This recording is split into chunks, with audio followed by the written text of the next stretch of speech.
Hi, నేను మీ మహేష్ మజిలీ. ఈరోజు మేము పెద్ద ఈత తోపుకి వచ్చేసాము. ఇది ఒక 100 ఎకరాల్లో మొత్తం ఎటు చూసినా మీకు ఈత చెట్లే ఉంటాయి. సో ఇవి మనం స్టార్టింగ్లో ఉన్నాం. లోపలికి వెళ్ళే కొద్దీ మనకి ఈ ఈత తోపులు అవన్నీ చూస్తాం. సో మీరు ఇప్పుడు ఇలా అన్నీ తట్టుకుంటారు వాళ్ళు. మీరు ఎటు చూసినా కూడా మొత్తం ఈతతో ఎటు చూసినా కూడా చెట్లు అన్నీ చిల్ల చెట్లు ఉంటాయి. మధ్యలో ఈత చెట్లు. ప్రతి ఈత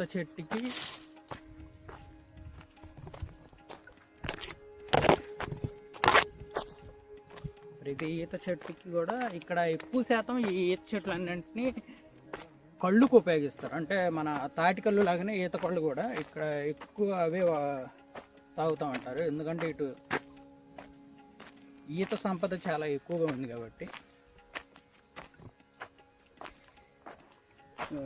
మీరు గమనిస్తే ఇక్కడ పుట్టలు కూడా ఉంటాయి అన్నమాట.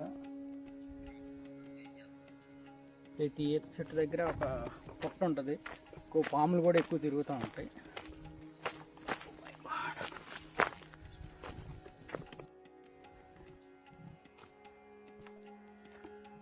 ఇది మొత్తం ఒక 100 ఎకరాల్లో ఉంటుంది.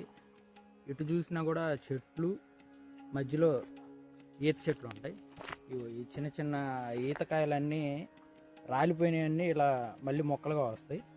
మొత్తం నీకు ఇదే నాకు తెలిసి ఈ మార్కాపురం జిల్లాలో ఇంత పెద్ద ఈత తోపు అనేది ఎక్కడా లేదు. మీరు ఒకవేళ ఇంతకు మించి ఒక 100 ఎకరాల్లో ఈత తోపు ఉన్నది ఎక్కడైనా ప్రాంతం ఉందనుకుంటే మీరు కామెంట్లలో చెప్పండి. నీకు ఎటు చూసినా దీని చుట్టూ నలుమూలల్లో ఈత చెట్లే ఉంటాయి. ఈత చెట్లు అన్నీ చిన్న చిన్న అయితే కాదు, ఎందుకంటే ఇది ఎక్కువగా కళ్ళు వీయడానికి ఈ ఈత చెట్లను ఉపయోగిస్తారు. ఈతకాయలు ఇప్పుడు ఇది సీజన్ కాబట్టి మనం ఈతకాయలని అదిగో చూడవచ్చు. ఒక్కొక్క చెట్టుకి ఎన్ని ఈతకాయలు ఉన్నాయో.